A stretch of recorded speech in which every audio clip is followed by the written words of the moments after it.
राम राम कृष्ण हरी जय जय राम राम कृष्ण हरी जय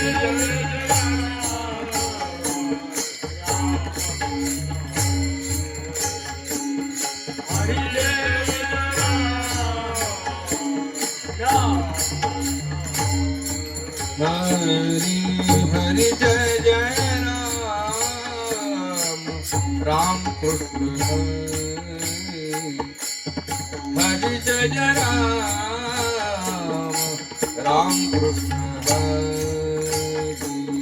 हरि जय जय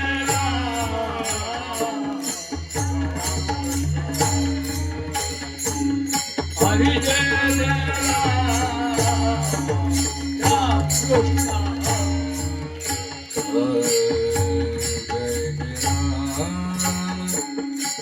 राम कृष्ण हरे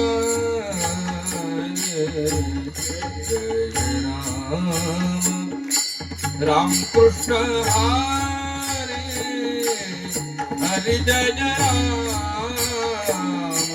राम कृष्ण हरि जय जय राम कृष्ण हरि जय जय राम कृष्ण हरि जय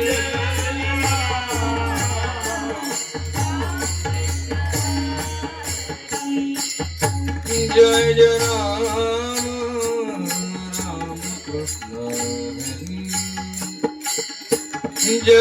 राम राम कृष्ण हरि जय जय राम कृष्ण हरि हरि जय जय राम कृष्ण हरि जय जय राम कृष्ण हरि जय जय राम कृष्ण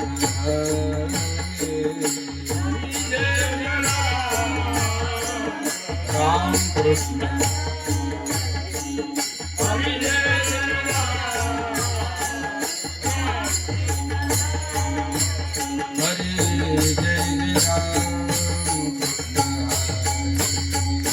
हरि जय हरि जय जय राम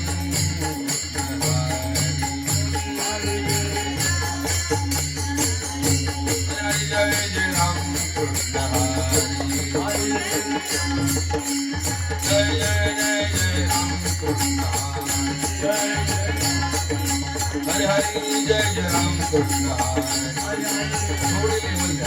जय जय राम कृष्ण हरि हरि जय जय राम कृष्ण हरि जय जय राम कृष्ण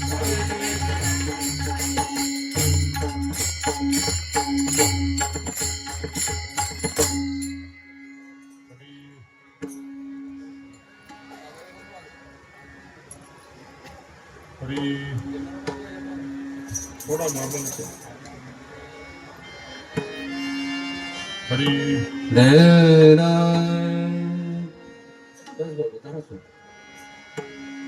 दे देना देना रे देना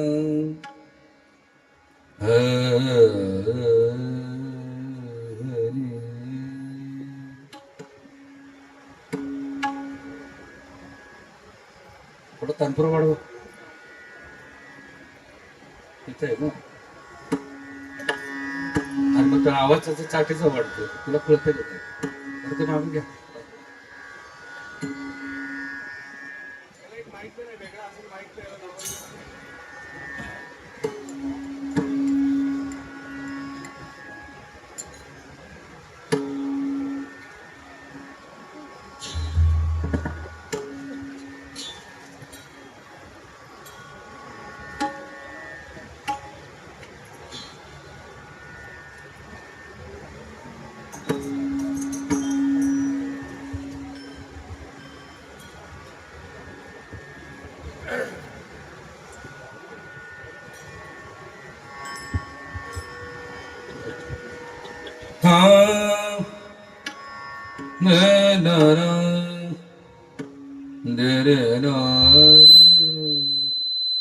रूप पाहता लोचनी रूप पाहता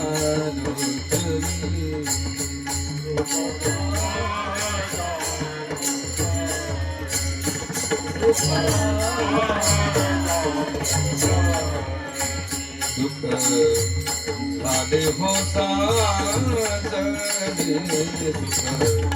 झाले हो साजणे तोहा विठ्ठल भरवा तोहा विठ्ठल भरवा तोहा विठ्ठल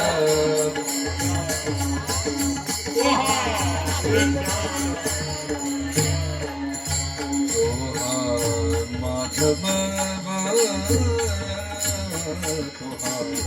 माधव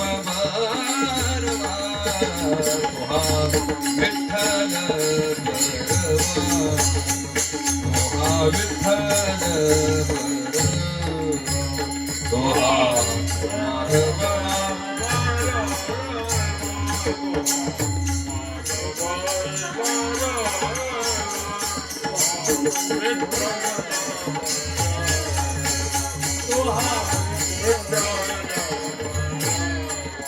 बहुता सुकृताची जोडी म्हणून विठ्ठली आवडी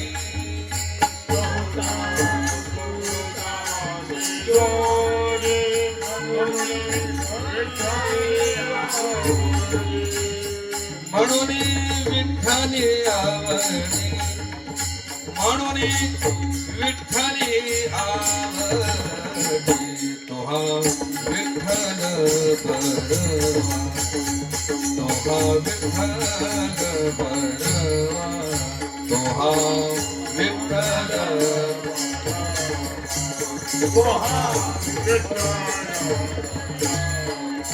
सर्व सुखाचे आगर बाप रखुमा देवी वर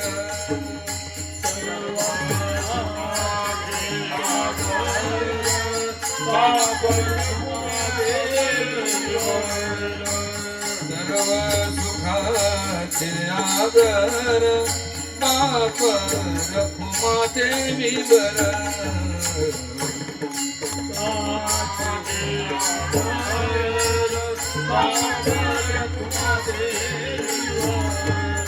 बाप रखुमा देवी वर बाप रखुमा देवी वर तोहा विठ्ठल भरवा तोहा विठ्ठल भरवा तोहा माधव भरवा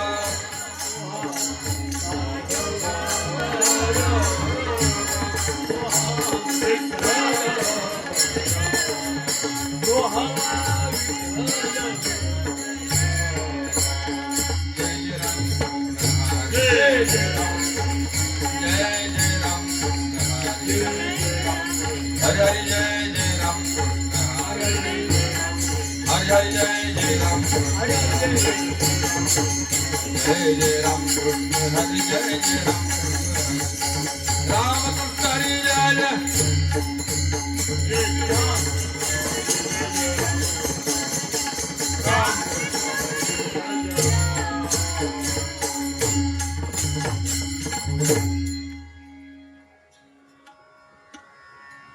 खडकी सोडीला मोठा आजचा दहिका लागो मोठा आजचा दहिका लागो मोठा आजचा दहिका लागो मोठा खडकी सोडीला मोठा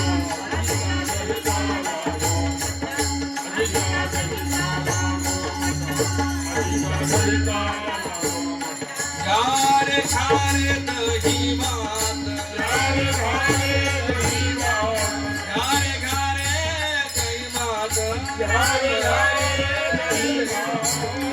घारे दही मात आम्हाले तो पंढरीनाथ आम्हाले तो पंढरीनाथ आम्हाले तो मुदा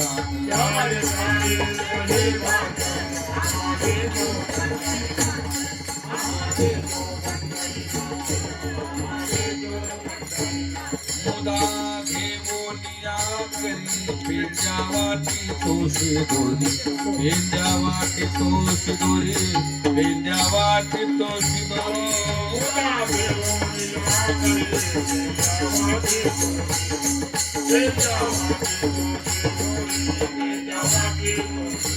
खारे खारे दही भात खारे खारे दही भात खारे खारे दही भात आम्हाले तो पंढरीनाथ आम्हाले तो पंढरीनाथ आम्हाले तो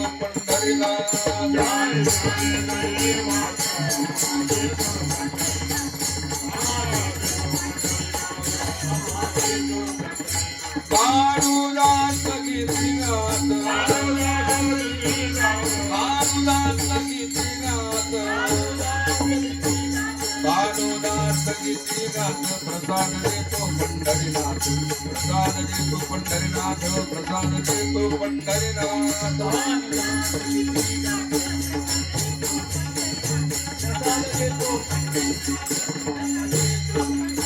यारे यारे दही भात आम्हाले तो पंढरीनाथ देतो पंढरीनाथ आम्हाले तो पंढरीनाथ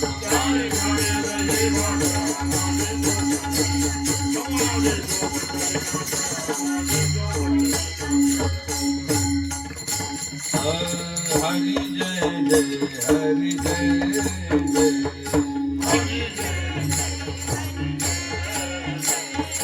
हरि जय जय हरि जय जय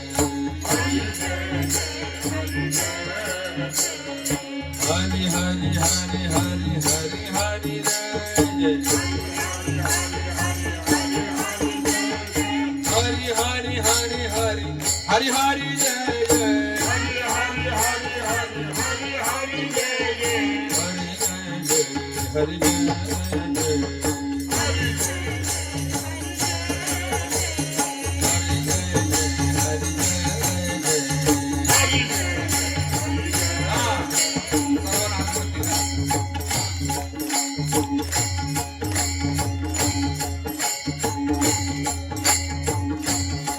कुंडली कवरदा हरि विठ्ठल श्री ज्ञानदेव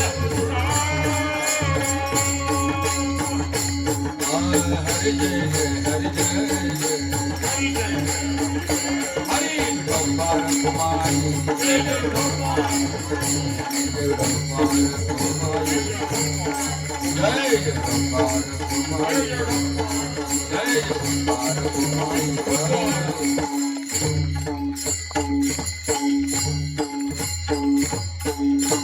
थोडीशी लेवल द्यायची हॅलो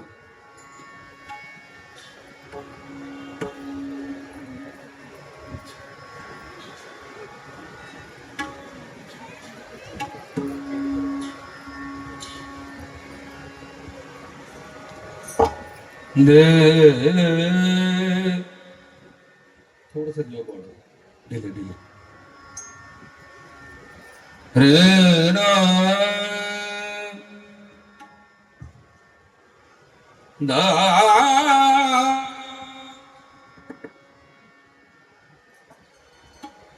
दे ना रे ना रे ना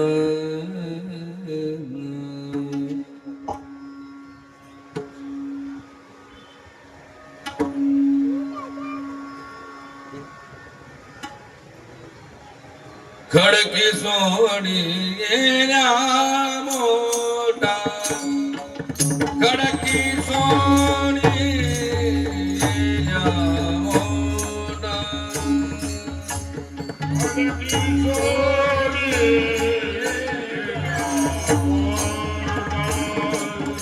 खडकी सोडी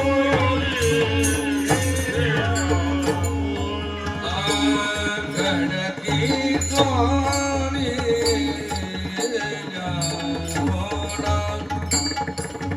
खडके सोडी गेल्या मोठा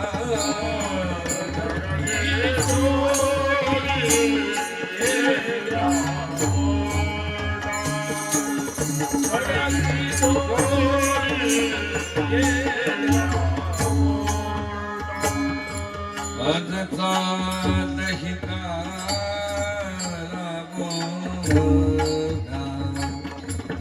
आजचा दहिकाला गोमटा घारे घारे दही भात घारे घारे दही भात आजचा दहिका लागो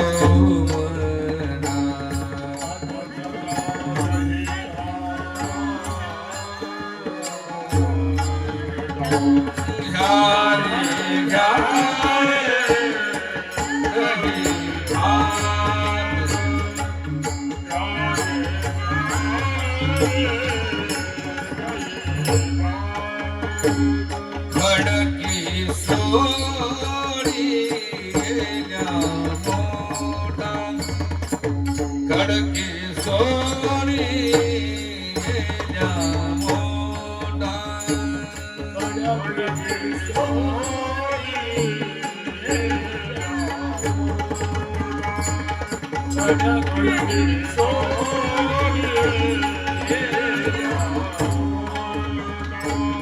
आजचा दहिकारा गोमटा आजचा दहिकारा गोमटा घ्यारे घ्यारे दही भात घ्यारे घ्यारे दही भात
पंढरीनाथ तो पंढरीनाथ रे तो पंढरीनाथ आभा तो पंढरीनाथ घारे घारे दही भात घारे घारे दही भात घारे घारे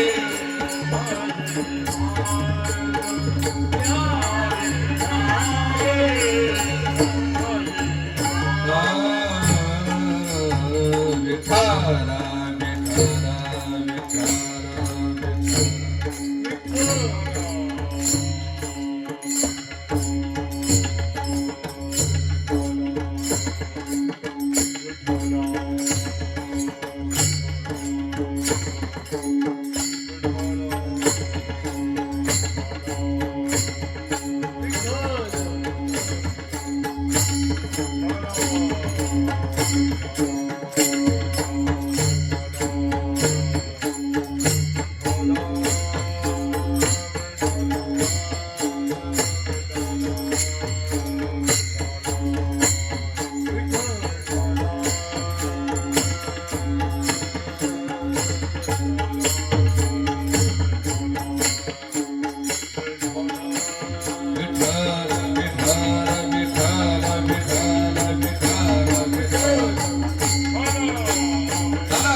गुरुर्ब्रह्मा गुरुर्विष्णू गुरुर्देव महेश्वरा गुरुर साक्षात परब्रह्म तस्मै श्री गुरुवे नमः. ब्रह्मानंदं परमसुखदं केवलं ज्ञानमूर्ति द्वन्द्वातीतं गगनसदृशं तत्त्वमस्यादिलक्षणम् एकं नित्यमिमलमचरं सर्वदि साक्षिभूतं भावार्थितं त्रिगुणरहितं सद्गुरुं तं नमामि पुण्डलीकवरदाहरि विठ्ठल श्री ज्ञानपीठ. श्री गणेशाय नमः. श्री सरस्वते नमः. ओम नमोजी सद्गुरुनाथ आपल्या चरणी माझा माथा वचन ऐकावे कमलापती माझे रंकाची विनंती कर जोडितो कथे काळी आपण असावी जवळी पांडुरंगा करू प्रथम पांडुरंगा करू प्रथम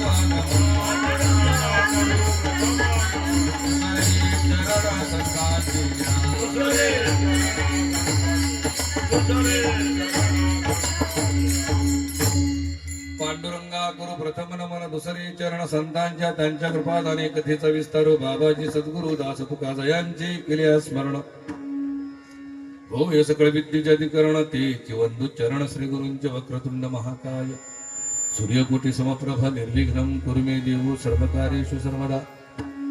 ऐशियाचा पदराधारा ऐशियाचा पदराधारा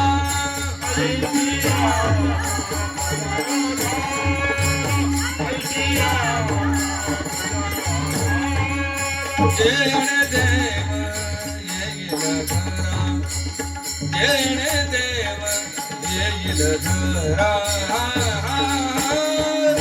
ऐसे पदराचे राणी ऐसे पदराचे राणी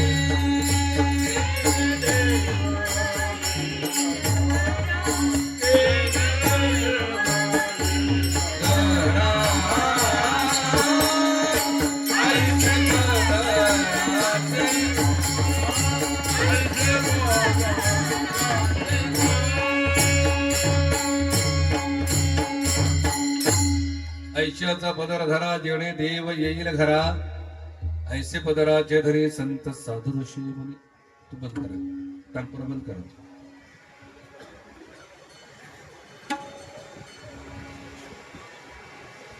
उपस्थित जमलेल्या माझ्या माता पित्यांनो नामधारकांनो हरिभक्तांनो वारकऱ्यांनो साधकांनो भगवंतावर निस्सीम प्रेम करणाऱ्या सर्व माझ्या आत्मस्वरूप भावंडांनो तुम्हा सर्व संत मायबापांच्या चरणी माझा साष्टांग दंडवत.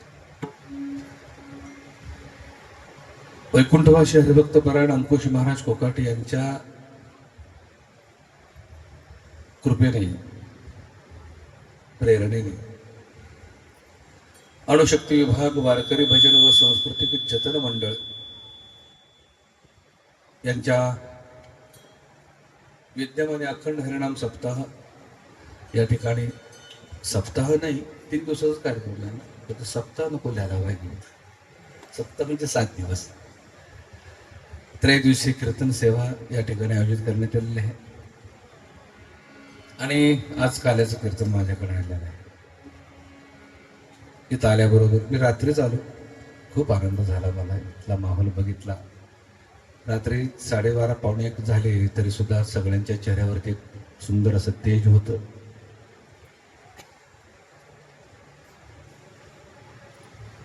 इथं आल्याबरोबर तुम्हा सर्व संत मायबापाचं दर्शन झालं.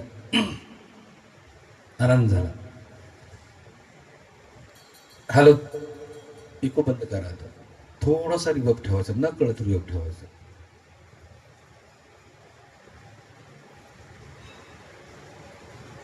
बाबा अणुशक्ती केंद्र या परिसरातील सर्व भावंड, बाहेरूनही आलेले आहेत काही मंडळ. देव कोणाकोणाला आवडतो हातवर करा बरं.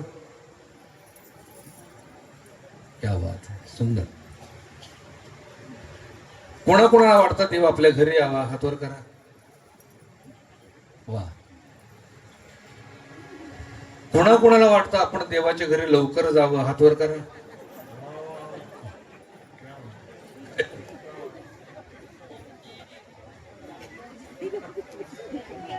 ती ताई म्हणते नको, देवाच्या घरी नको.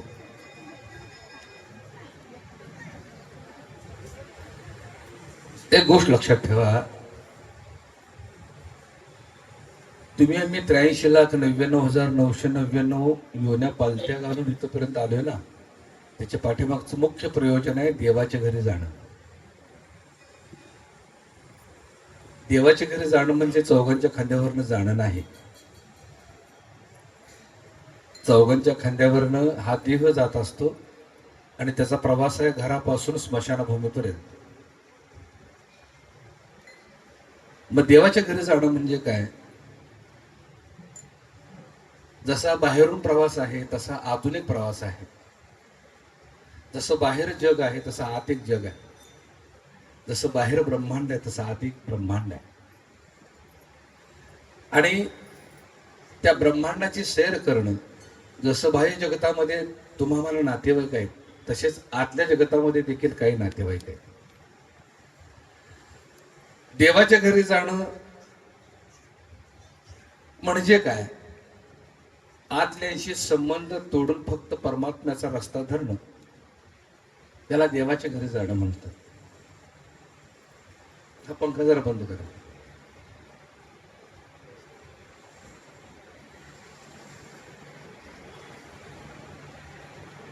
देवाच्या घरी जाणं म्हणजे पंढरीला जाणं नाही. देवाच्या घरी जाणं म्हणजे अयोध्येला नाही, रामेश्वरला नाही, मथुरेला नाही. हे देवाची घर नाही आहेत ती. अव्यक्त परमात्मा, अनाकर्ण्य परमात्मा, दुर्बोध परमात्मा, तो लक्षात यावा, कळावा, समजावा म्हणून त्याला मंदिरात उभा केलाय. मंदिरातलाच खरं आहे म्हणून जर आम्ही परमार्थ करत असू तर बाप जन्मात देव आम्हाला सापडणार नाही. अनंत रूपे अनंत वेशी देखील आम्ही त्याशी, अनंत रूपामध्ये अनंत वेशामध्ये त्याला पाहिलाय. पण बाप रखुमा देवीवरू खूण बाणली कैसी, तो खूण म्हणून उभा केलाय. मंदिरामध्ये तो खूण म्हणून उभा केलाय. बघा, जसं एखाद घटना शोधायची म्हटलं की खूण शोधतात.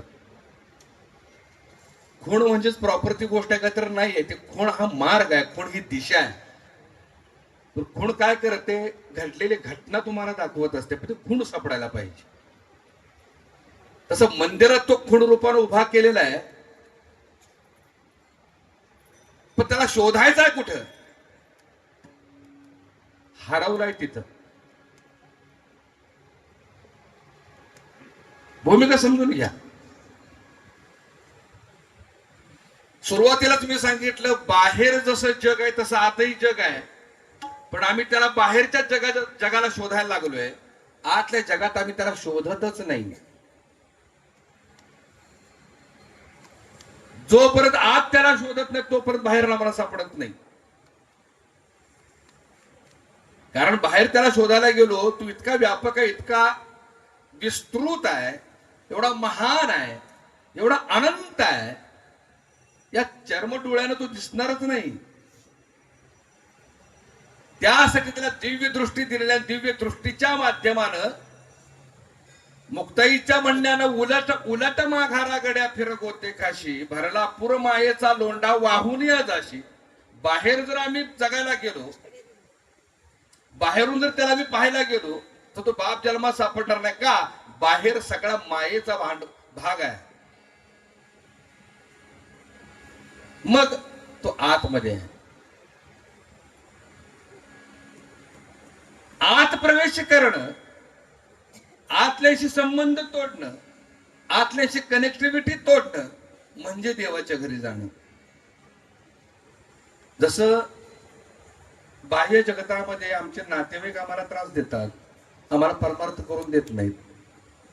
सगळे सोयरे नाते होते, बंधू बळग, बहिणी भिंजी, आप्पा दाजी कोंडी शिरपा धोंडी सगळी सगळी आपली माझी माझी म्हणणारे आहेत, ती परमार्थ करून देत नाही.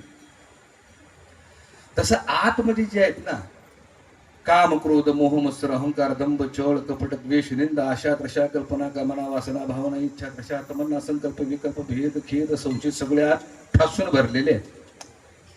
आणि ते आम्हाला भगवंताच्या घरी जाऊ देत नाहीत, भगवंताकडे जाऊ देत नाहीत, किंबहुना परमार्थ करू देत नाहीत.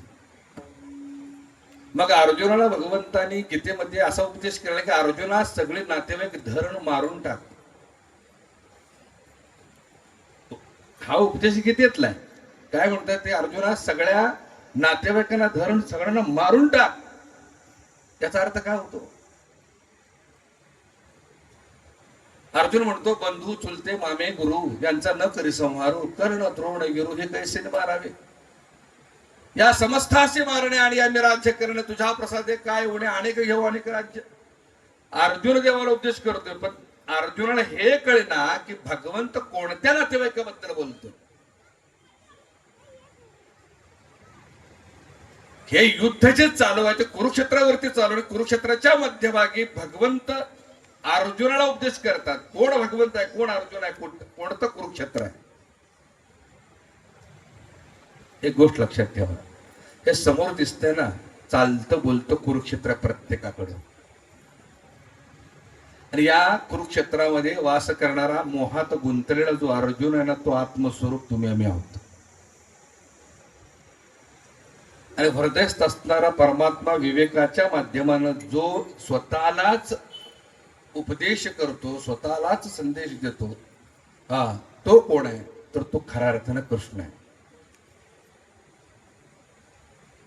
आणि तो कृष्ण तुम्हाला अर्जुन मोहात अडकलेल्या आत्मस्वरूप अर्जुनाला उपदेश करतात. या कुरुक्षेत्रामध्ये अर्जुना जे नातेवाईक तुला त्रास देतात ना, हो त्यांचा बंदोबस्त कर. कोण आहेत नातेवाईक? काम क्रोध मोह मत्सर आत सांगितलेले. जोपर्यंत आम्ही त्यांच्याशी कनेक्टिव्हिटी तोडत नाही, हा त्यांच्याशी नाता मी तोडत नाही, तोपर्यंत तो प्राप्त होणार नाही.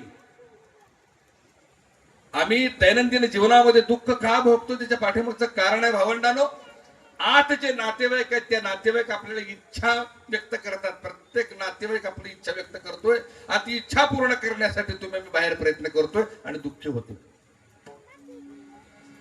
मी नेहमी गमतीनं दृष्टांत देत असतो.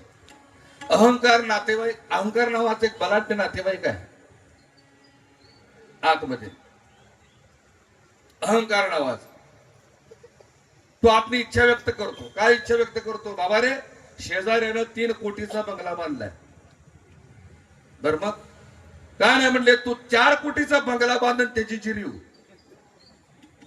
कोण सांगते? आतला नातेवाईक सांगतो. आणि मग योग्यता नसताना, लायकी नसताना, परिस्थिती नसताना बँकेचं कर्ज काढतो. हो, 4 कोटीचा बंगला बांधतो, मरमर मरतो, खप खप खपतो. बँकेचे हप्ते फेडण्यासाठी रात्रीचा दिवस करतो, दिवसाची रात्र करतो, हाडाचं काढ करतो, रक्ताचं पाणी करतो, उपाशी पोटी मरमर मरत काम करतो. हो, आणि बँकेचेच हप्ते भरत भरत भरत भरत भरत बँकेचा शेवटचा हप्ता जातोय ना जातोय, त्याच्या आतच हे जात. कळलं का? म्हणजे त्या अहंकार नावाच्या नातेवाईकाची इच्छा पूर्ण करण्यासाठी योग्यता नसताना घर बांधलं आणि आयुष्यभर फक्त हप्ते फेडत राहिला. हप्ते फेटेल का नाही याच्या भीतीपोटी दररोज रात्री झोपताना झोपेच्या 2-2 गोळ्या खायला लागला. मला सांगा कुठं समाधान आहे? अगदीच आतल्यांची कनेक्टिव्हिटी तुटली असती तरी इच्छाच व्यक्त केली नसती. आणि इच्छा जर व्यक्त केली नसती तर आमच्यातून कर्मच घडलं नसतं. जिथं कर्मच घडत नाही तिथं पाप पुण्य ह्या गोष्टी शिल्लक राहत नाहीत.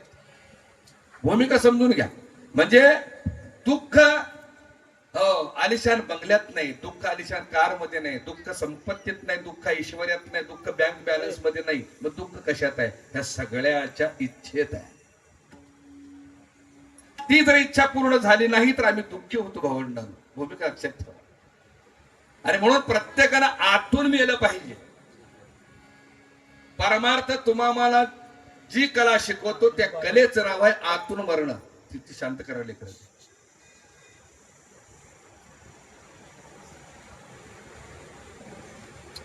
परमार्थ म्हणजे कपाळाला गंध लावणं, वाऱ्या करणं, हो, गळ्यात तुळशीची माळ घालणं, उपास तपास करणं, व्रत वैकल्य करणं, योग याग विधी करणं, जपतप करणं, याला परमार्थ म्हणत नाही.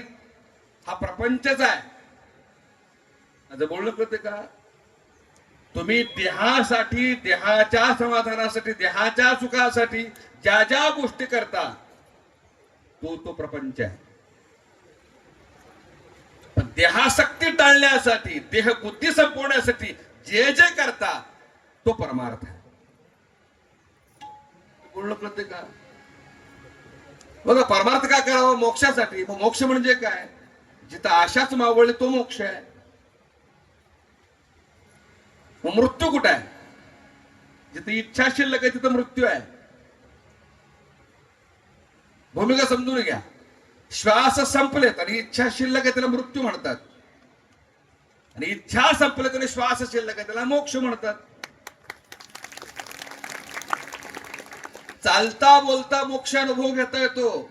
याची देही याची डोळा भोगू मोक्षाचा सोहळा. याचा अर्थ काय होतो? जिवंतपणी मरणं, जिवंतपणी वैकुंठाला जाणं. आता वैकुंठ म्हणलं की भीती वाटते तुम्हाला का? अलीकडे सोजवळ नाव दिले स्मशानभूमीला. कोणतं? वैकुंठ धाम.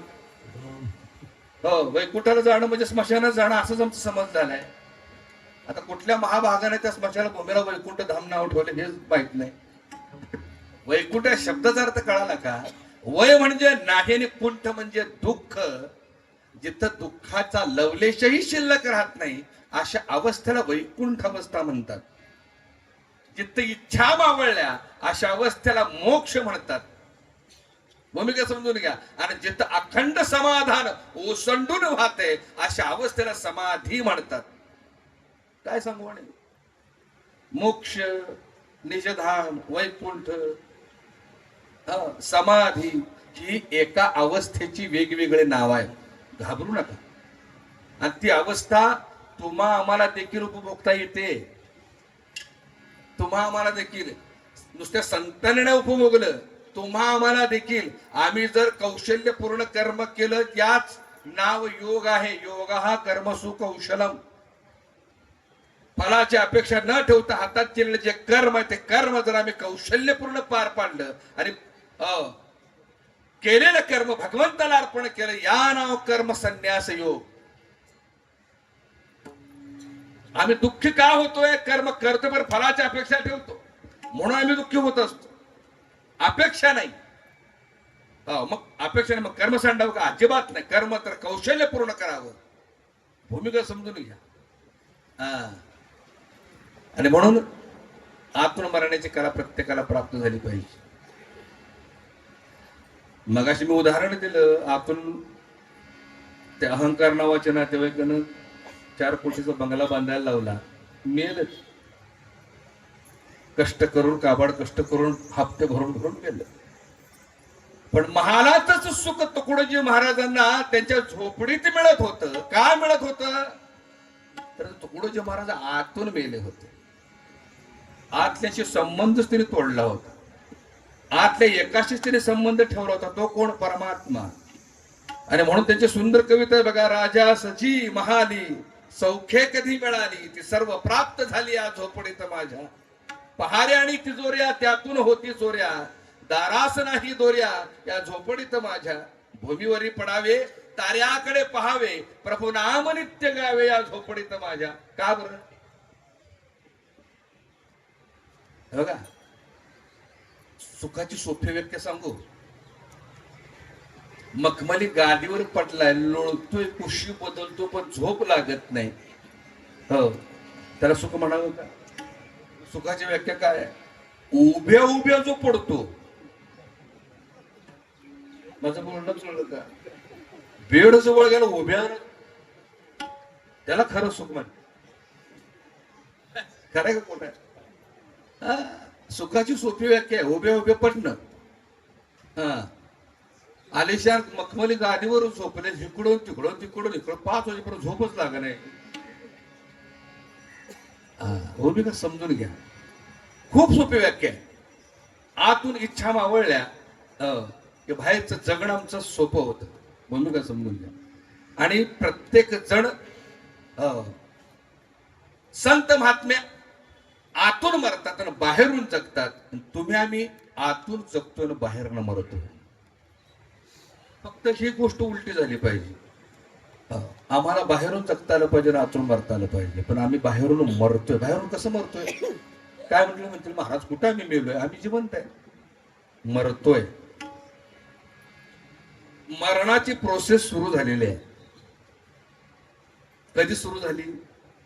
आईच्या पोटातून बाहेर आलो, पहिला श्वास घेतला, तिथून वजाबाकीला सुरुवात झाली.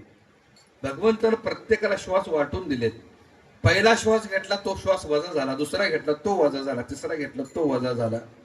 सगळे श्वास वजा होत होत होत होत आलेले आहेत. आणि तुम्ही आम्ही सेकंदानं, मिनिटानं, तासानं, दिवसानं, आठवड्यानं, महिन्यानं, वर्षानं मरतोय. प्रत्येक जण त्या मरणाच्या प्रोसेस मध्ये आहे. आणि प्रोसेस पूर्ण कधी होते माहित आहे? या देहातून अखेरचा श्वास ज्या वेळेला जातो त्यावेळेला ती प्रोसेस पूर्ण होत असते. तुम्ही आम्ही मृत्यूच्या प्रोसेस मध्ये आहे. चितेवरती ते प्रेत ठेवणं पेटवणं याला मृत्यू म्हणत नाही, ते फॉर्मॅलिटी आहे. माझं बोलणं कळते का? ती काय आहे? ती फॉर्मॅलिटी आहे. काय आता केलंय, चला पेटवा. घडी घडी काळ वाट याची पाहे. भूमिका समजून घ्या. त्यामुळं आशा धरून नका की आम्ही जगतोय. आम्ही जगत नाही, आम्ही मरतोय. क्षणानं क्षण आमचा वाया चाललाय. त्याच्या पुढची गोष्ट सांगू. तुम्ही आम्ही भरडलोय. कशात? 2 तळीच्या मध्ये. चलती चक्की देख के दिया कबीरा रोय, 2 पाटन के बीच में साबुत बचान को. अर्थ कळला का? 2 पाटण म्हणजे काय? भूतकाळ आणि भविष्य काळाच्या 2 तळ्या आहेत जात्याच्या. किती तळ्या आहेत? 2 तळे आहेत. एक भूतकाळाची तळे आणि एक भविष्य काळाची तळी आहे. प्रत्येक जण भूतकाळात घडून गेलेल्या घटनेनं दुःखी आहे आणि भविष्याच्या चिंतेत प्रत्येक जण आहे. हो, राहतोय वर्तमानात आणि जगतोय मी भविष्यात. बघा, विचारा मनाला, राहतोय कुठं आम्ही? आम्ही वर्तमानात राहतोय आणि जगतोय भविष्यात. हेच चुकतंय. त्या भविष्याच्या चिंतेमुळे आमच्या हातून वर्तमान निष्ठच चाललंय. वर्तमानातला आनंद निष्ठच चाललाय आणि क्षण क्षण आम्ही दुःख बघतोय. तेच जर वजा केलं, भूतकाळाची घटना घडली ना, घडून गेलं. पण भविष्याची चिंता कशाच जाती? ती कारण ती कल्पना आहे. न अस्तित्वात असलेल्या जगात जगणं म्हणजे कल्पना. ज्या अस्तित्वातच जग नाही त्या जगात जगणं म्हणजे कल्पना आहे. आणि आम्ही कल्पनेत जगतो. म्हणून मुक्ताई सुंदर म्हणते, कल्पना सुसरीची मिठी सोडिता सुटेना. आणि म्हणून भावंडांनो, भूतकाळ भविष्यकाळ बाजूलाच ठेवूया आणि वर्तमान आपला आनंदात कसा जाईल, आत्ताचा क्षण आमचा आनंदात कसा जाईल, या दृष्टीने जो वाटचाल करतो ना, तो खरा संत आहे. विठ्ठल.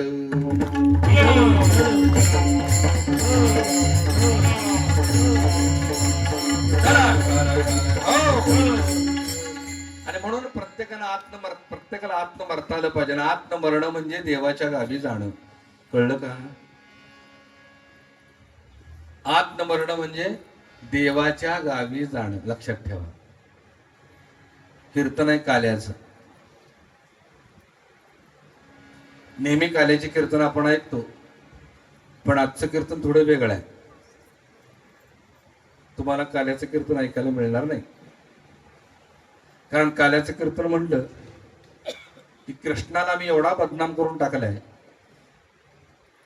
एवढा मी बदनाम केलाय. आम्हाला कृष्ण कुठला माहित आहे का? मौरण तुम्ही थोडस बाजूला. आपल्याला कुठला माहित आहे का? तमाशातला,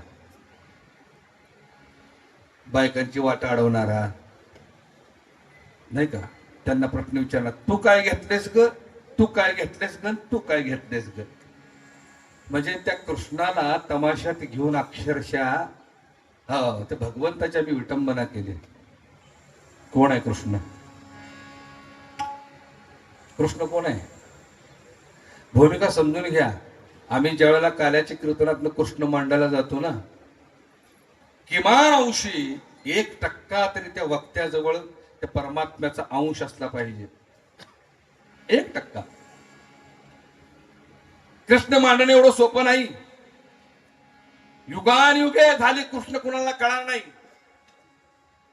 लक्षात ठेवा, कृष्ण जरी भूतकाळात जन्माला आला असला तर तो प्रत्येकाचा भविष्य आहे.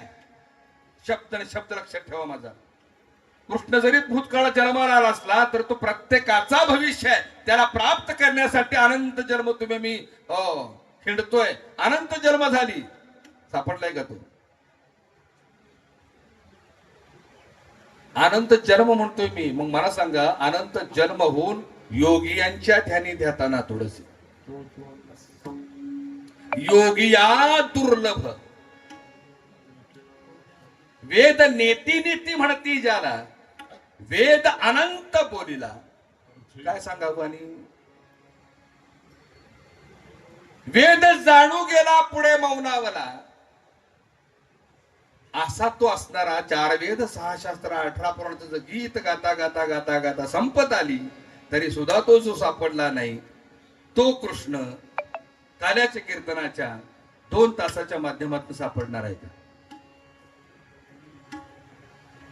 कळलाय का तो आम्हाला? का मांडताला काल्याच्या कीर्तनात आम्ही फक्त शृंगार मांडला, आम्ही फक्त चाळे मांडले. कृष्णाने काय केलं? बायकांची वस्त्र घेऊन झाडावर बसला, नग्न अवस्थेत त्यांना हाक मारली, नाही का, नवरा बायकोच्या अंतरुणात मुंगूस सोडलं, त्यांची गंमत बघितली, माठ फोडला, वस्त्र ओढली, कपडे ओढली, नाही का, दही दूध लोणीचं चोर केलं, जगून दिलं नाही, मुश्किल केलं, हे सगळं मांडलं. पण खरा कृष्ण कोणी मांडलाच नाही. कोण आहे कृष्ण? या पृथ्वी तळावरती 2 अवतार होऊन गेले, एक राम आणि एक कृष्ण. राम आणि कृष्ण हे 2 तत्व मांडत असताना रामाला उंबऱ्याच्या आत ठेवला आणि कृष्णाला उंबऱ्याच्या बाहेर ठेवला. उंबऱ्याच्या आतमध्ये कसं वागावं हे रामचरित्र शिकवतं आणि उंबऱ्याच्या बाहेर कसं जगावं हे कृष्ण लीला शिकवते. चरित्र वेगळं आणि लीला वेगळे आहे. गफलत करू नका. चरित्र वाचता येतं, लीला अनुभवावी लागते. रामाचं चरित्र 1 एकर 2 एकरातली बाग आहे. म्हणजे बोलणं समजून घ्या. रामाचं चरित्र 1 एकर 2 एकरातली बाग आहे.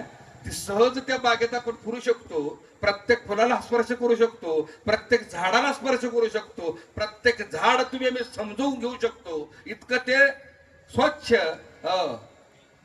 चरित्र आहे. ते इतकं सोपं चरित्र आहे. पण कृष्ण लीला हे अथांग जंगल आहे. त्या जंगलात एकदा जर गेलो ना तर परत येण्याची गॅरंटी नाही. अशी कृष्ण लीला आहे. अथांग जंगल आहे, शोधून सापडत नाही तो. आणि जो कृष्ण शोधायला गेला तो कृष्णच होऊन राहिलाय.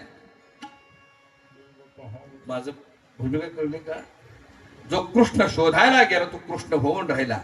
आम्ही कृष्णाचे म्हणजे कृष्ण शोधायच्या नादालाच लागत नाही. का? हरवून जाण्याची भीती आहे आम्हाला.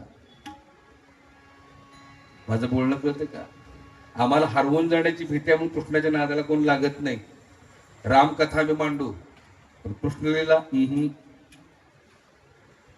आणि म्हणून बाललीलेपुरतं मर्यादितच आहे. पण खरा कृष्ण कोणाला कळालेला नाही. आम्ही कृष्णाची वाट बघतोय. काय करतोय आम्ही? थोडस परखडे भर आजचं कीर्तन. कदाचित तुम्ही म्हणाल महाराज कृष्ण लिलेतनं जरा विनोद चुटकुले सांगितले असतं बरं झालं असतं. नाही का? कारण अपेक्षा त्याच आहेत तुम्हा आम्हाला कीर्तनकाराकडून. महाराजांनी सासूनेच्या गोष्टी सांगाव्यात, बेवड्याच्या कथा सांगाव्यात, चुटकुले सांगावेत, व्हॉट्सअपचे जोक सांगावेत. ह्याच तुम्हाला अपेक्षा आहेत. पण ते माझ्या कीर्तनात मिळत नाहीत. हे मोठं दुर्दैव आहे. त्यामुळे माझं दुखणं तुम्हाला सांगू, मला एकदाच बोलवतात, परत बोलवत नाही. ही नको पिढा बोलवायला, काय हसवत नाही काय.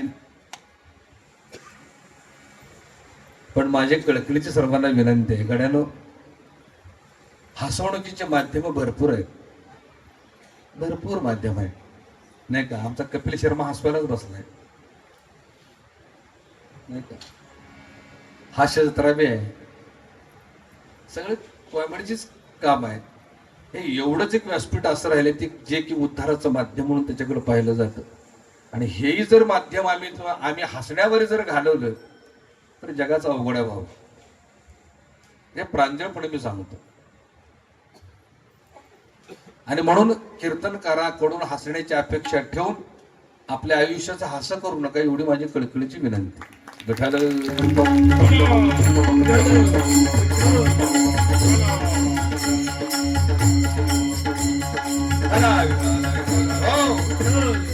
आम्ही देवाची वाट बघतोय, देव कधी येईल.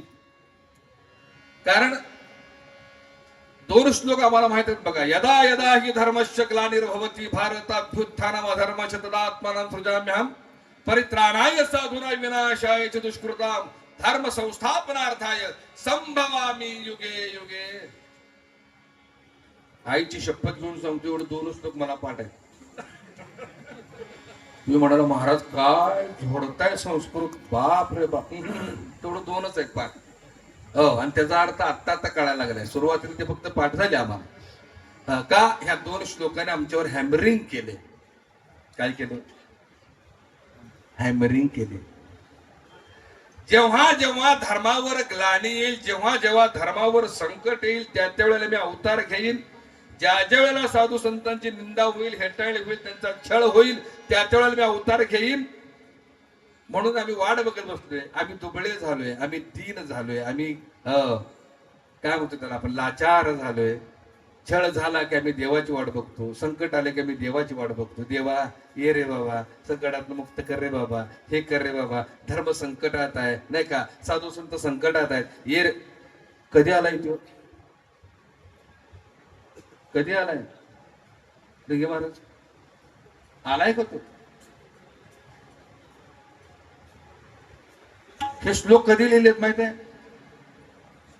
5000 वर्षापूर्वी.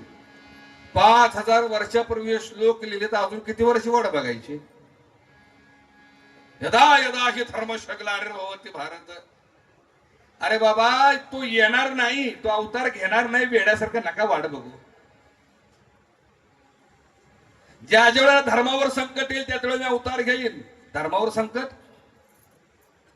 आता मला सांगा, 5000 वर्षापूर्वी महाभारत घडलं, त्यावेळेला द्रौपदीचं वस्त्रहरण चाललं होतं का नाही?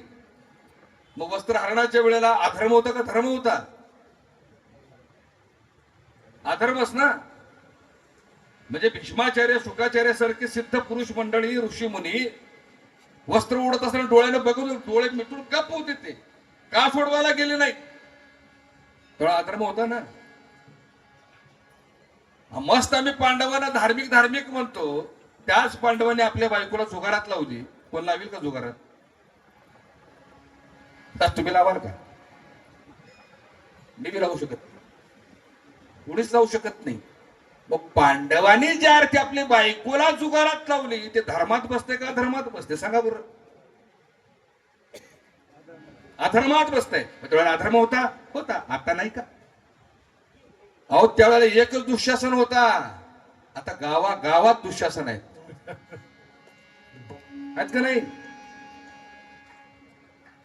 समजून घ्या. महाभारत घडले का? मला नेहमी उगीच खेळतात. काय म्हणले महाराज, महाभारत घडले का? तुला काय वाटतंय म्हणतो त्याला? नाही घडलं असावं. बरं ठीक आहे, तुझ्या म्हणण्यानुसार. महाभारत घडलंय का? तर घडलंय, पण तुमच्या म्हणण्यानुसार नाही घडलेलं. ते जसं आत्ता घडतंय तसंच पूर्वी घडलंय. माझं बोलणं समजून घ्या. जसं आत्ता घडतंय तसंच पूर्वी घडलेलं आहे.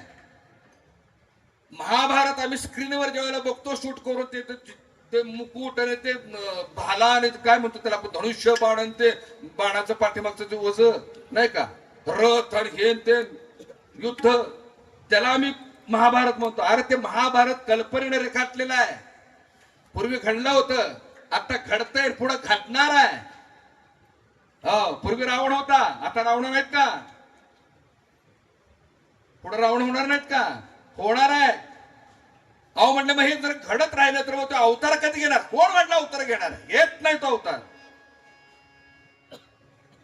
कारण आम्हाला हेच कळालं नाही, युद्धभूमी कोणती आहे, कुरुक्षेत्र कोणतं आहे, अयोध्या कोणती आहे, महाभारत काय आहे, रामायण काय, आम्हाला माहितच नाही. आम्ही पडलो कथेत अडकून. प्रत्येक वर्षी रामकथेला करोडो रुपये खर्च. पहिल्या वर्षी रामकथा घेतली, रावणानं सीतेला पळवून नेली. दुसऱ्या वर्षी घेतली तेव्हा बी पळवून नेली. तिसऱ्या वर्षी घेतली तेव्हा बी पळवून नेली. असं कधी घडलंय का 10 वर्षाच्या रामकथेमध्ये की एका कथेमध्ये रावणाने सीतेचं दर्शन घेतलं, बाई नाही तर आम्ही यंदा पळवून नेत. लक्ष्मण तर झाले असं. किती वर्ष आम्ही ते रावणानं सीतेला पळवून नेले ऐकणार आहे आम्ही. किती वर्ष? रावण कोण आहे, सीता कोण आहे, राम कोण आहे, लक्ष्मण कोण आहे, हो शत्रुघ्न कोण आहे कळलं पाहिजे. राम कोण आहे? या अयोध्येत वास करणारा आत्माराम. दशरथ कोण आहे? 5 कर्मेंद्रिय 5 ज्ञानेंद्रियाचा जो रथ आहे आम्ही वाहून नेतोय दररोज, त्याच रथात तुम्ही आम्ही आरूढ आहे. तो रथ म्हणजे दशरथ आहे. अयोध्येय म्हणजे अहो देहनगरी. दशरथाच्या 3 पत्न्या म्हणजे सुमित्रा, कौशल्यानी, कैकेयी, ह्या 3. पण अध्यात्मातल्या कोण आहेत? कोण आहेत अध्यात्मातल्या? कल्पना, इच्छा आणि वासना. भूमिका समजून घे. हे रामायण आहे, हे इथं घडलेलं आहे. आम्ही बघतच नाही, आम्हाला कळतच नाही. आम्ही कथेत अडकून पडलो. आम्ही हरिपाठ दररोज ओरडून ओरडून म्हणतो, पण ज्ञानोबारांनी सांगितलं आमच्या लक्षात येत नाही. वाया व्यर्थ कथा काय म्हटले? वाया व्यर्थ कथा सांगी मार्ग. मग कथेला आम्ही करोड रुपये खर्च करतो, पण त्याच्या आतला अध्यात्म कोण सांगणार? आता बोलणं कळतंय का? त्याला काय झालं बघा. अरे काय झालं त्याला? कोणाच आहे ते लेकरू?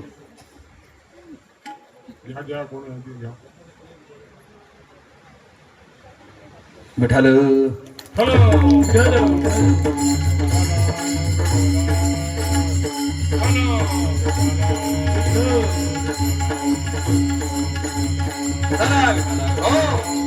आणि म्हणून सांगतो बाबांनो, चायना देशामध्ये 7000 वर्षापूर्वीच एक पुस्तक सापडलं. चायना देशामध्ये. इकडे लक्ष द्या, एक एक शब्द महत्वाचा आहे. थोडं जर मिस झालं तर परत कुठेतरी काल्याच्या कीर्तनाला जावं लागेल. म्हणून लक्ष द्या, बारीक लक्ष द्या. चायना देशामध्ये 7000 वर्षापूर्वी लिहिलेले पुस्तक सापडलं आता अलीकडे 40-50 वर्षापूर्वी. त्या पुस्तकात लिहिलं होतं चोरी करणं पाप आहे. त्या पुस्तकात लिहिलं होतं मद्यपान करणं पाप आहे. त्या पुस्तकात लिहिलं होतं स्त्रीकडे वाईट नजरेनं पाहणं पाप आहे. त्या पुस्तकात लिहिलं होतं भ्रष्टाचार करणं पाप आहे. हे कधी लिहिलं होतं? ज्या अर्थी लिहिले त्या अर्थी ते घडलं असावं. बरोबर आहे का चुकीचं आहे? घडल्याशिवाय तर काय लिहिले? म्हणजे जे घडतंय म्हणून लिहिले ते पाप आहे. आता घडत नाही, घडतंय म्हणजे काय? महाभारतच आहे. आणि पुढं घडणार आहे म्हणजे काय? महाभारतच आहे. दुर्योधनाचं आणि अर्जुनाचं युद्ध का झालं? बांधावरनं. कशावरनं झालं ते भांडण? बांधावरच ना. 1 इंच जमीन सोडणार नाही. मग आत्ताचे कौरव पांडव काय भांडत नाही? बांधावरनं भांडतायतच. मला का कळत नाही? आणि म्हणून भावंडाने एक गोष्ट लक्षात ठेवा, त्याची वाट नका बघू, तो नाही अवतार घेणार. अहो म्हटलं मग हे लिहिले काय? आमचा घेण्याचा अर्थ चुकला, समजून घेण्याचं वर्म चुकलं. देव अवतार घेत नाही तर देवाचं अवतरण होतं. आता तुम्ही म्हणाला म्हटले महाराज मग कुठं अवतरण होणार आहे? पंढरीत, मथुरेत, काशीत, हरिद्वार, हा का प्रयाग?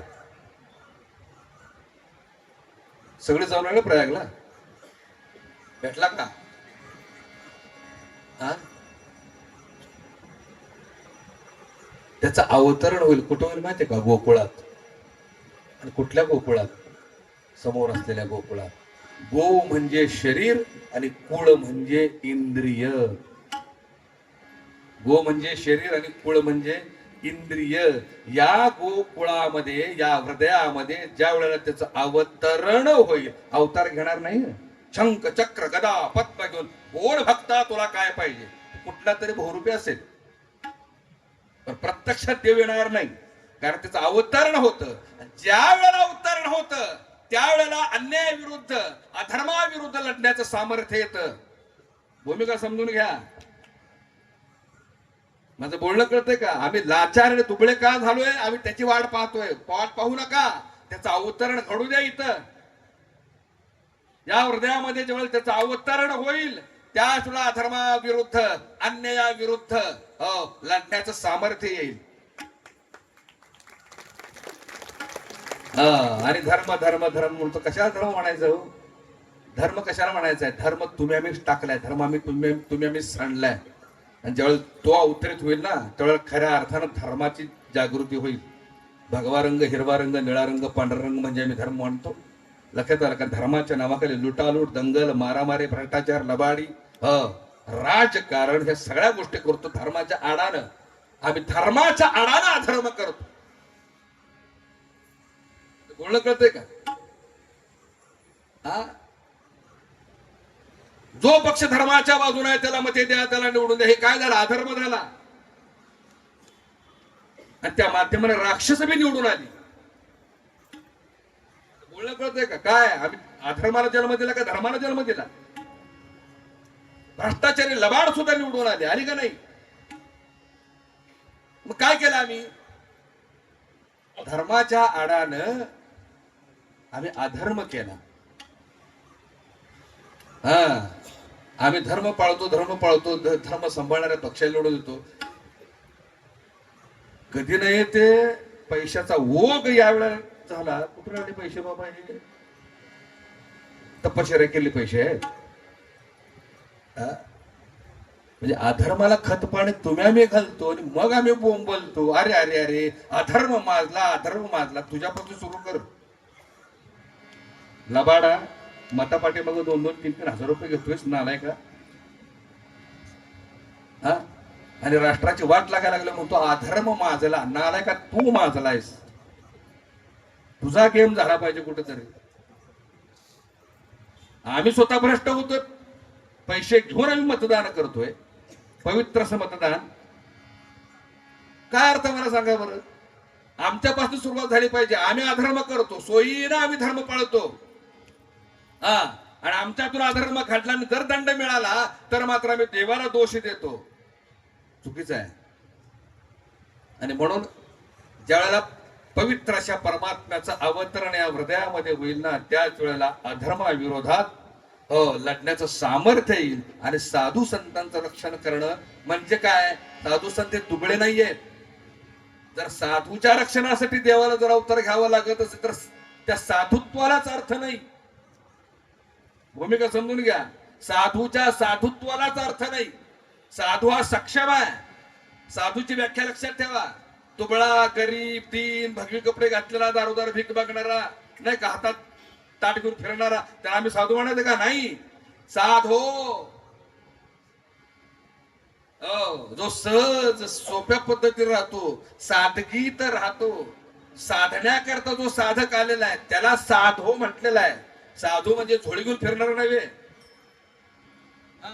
आणि तो स्वरूपाशी एकनिष्ठ असतो, याला म्हणतात धर्म.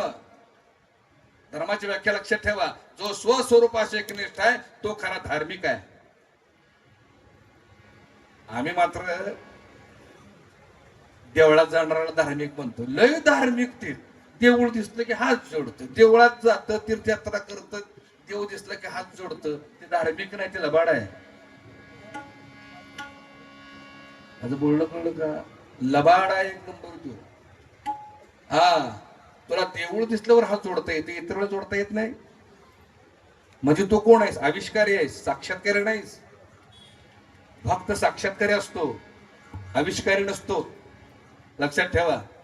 हा, आम्ही भक्त व्हायचं नाटक करतोय, देवाच्या दारात उभा राहतोय, हात जोडतोय. हा, पण आतनं काय चाललंय? देवा मला धन दे, दौलत दे, मान दे, चारचाकी दारात येऊ दे, बँक बॅलन्स वाढवू दे, नाही का, बंगला पुरा होऊ दे, दागदागिना मडू दे, नवऱ्याची दारू सुटू दे, बायको नांदू दे, खरूच जाऊ दे. अरे काय काय काय मागतो? बरं आम्ही मागतो ना, असं मागतो बरं का, डील करतो देवाबरोबर. डील कळलं का? डील डील म्हणजे काय? खरं सांगू का, देवाची देवळं ही डील करायची ऑफिस झाली. माझं बोलणं कळतंय का? काय मंडळी राग म्हणले, महाराज काय बोलताय? खरं आहे. आम्ही जसं दुकानात जातो, 50 रुपये देतो आणि पाव किलो अर्धा किलो डाळ घेऊन येतो, तसंच आम्ही देवळात जातो 25 रुपयाचा नारळ घेऊन, देवाच्याच पायावर फोडतो. आणि नारळ फोडताना उडालेला खोबऱ्याचा तुकडा कुठं पडला हे आधी ध्यानात ठेवतो. दोन्ही वाट्या पिशवीत टाकतो आधीच, आणि मग तो हुडकून आणतो तासभर उडालेला खोबऱ्याचा तुकडा देवाच्या पायावर ठेवून मग आम्ही हे सगळं डील मागत असतो. जगात दिल्यास खोबऱ्याचा तुकडा मागतोच काय काय? ट्रॅफिक हवालदार 258 झाले आता. खरं का कुठं आहे? खोबऱ्याचा तुकडा आम्ही इतका जिंकायला निघावलंय, विशेष आहे. आणि आम्ही इतकं दळभद्री आहे, देवाच्या दारात जातो आणि धन मागतो. प्रॉब्लेम काय झाला? महत्व कोणाचं वाढलं, धनाचं का देवाचं? उत्तर द्या. त्या अलौकिक परमात्म्याच्या समोर जाऊन उभा राहतो, तो ब्रह्मांड नायकाच्या समोर जाऊन उभा राहतो आणि भिकाऱ्यासारखं आम्ही धन मागतो. देवाची किंमत कमी करतो आणि धनाची किंमत वाढवून आम्ही येत असतो. हो, देव म्हणेल का काय बाबा माझा अपमान करून निघालायस, घे 2-4 लाख रुपये म्हणेल? देवाला मागता आलं पाहिजे.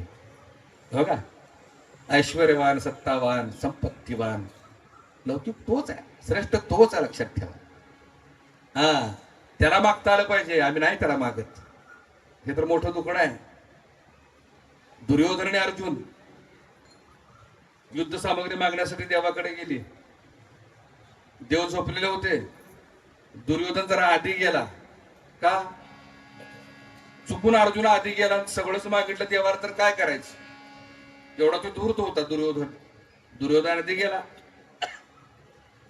देव झोपले होते, जाऊन बसला कुठं? मोठ्यानं बोला.